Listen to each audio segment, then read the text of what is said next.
Hello cadets, it's Mr. Briggs. Welcome to another art class in our e-learning series. This is our last class of the 9 weeks, and so we're just going to review.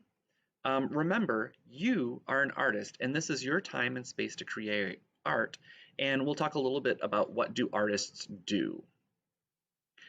And artists use the elements of design or elements of art, and we've talked a little bit about each of those elements during our class this 9 weeks. And so let's review what those are. Artists use line, like Ruben Ubiera did in his monkey business mural.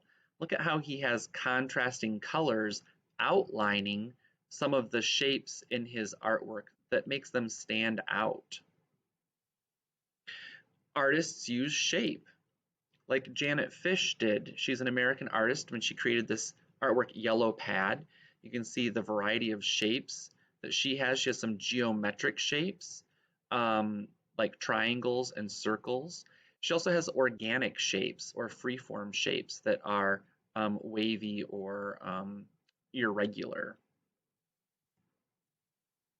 Artists use color, like Malka Zeldis, an American artist.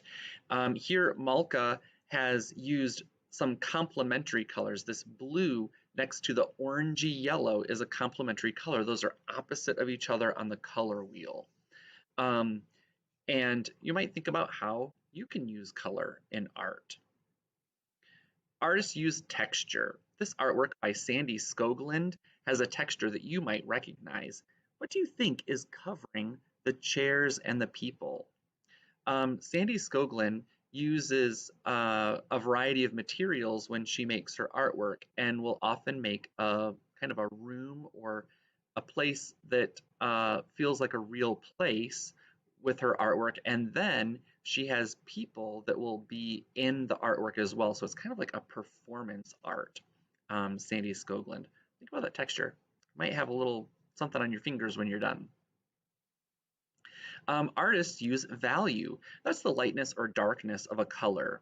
Kurt Pio, an artist from South Africa, created these artworks in his Diamond series using a variety of values. Where can you see light and dark values of green? Where can you see light or dark values of pink? Artists use space. That's how you arrange objects in the space of your composition, or how you show space, how things are far close and how things are far away from you.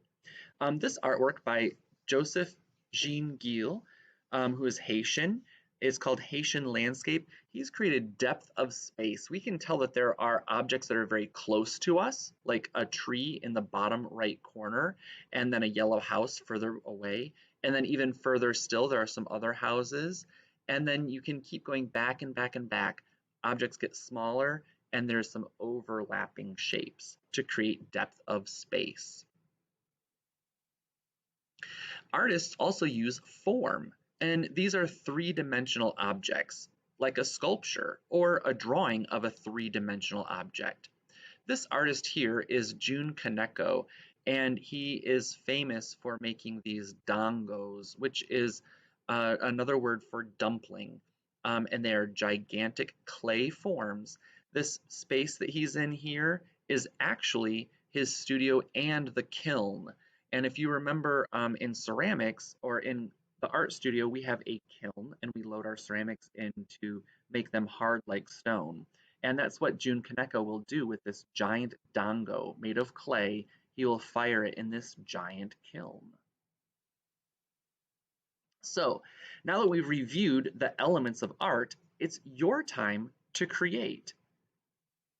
Enjoy.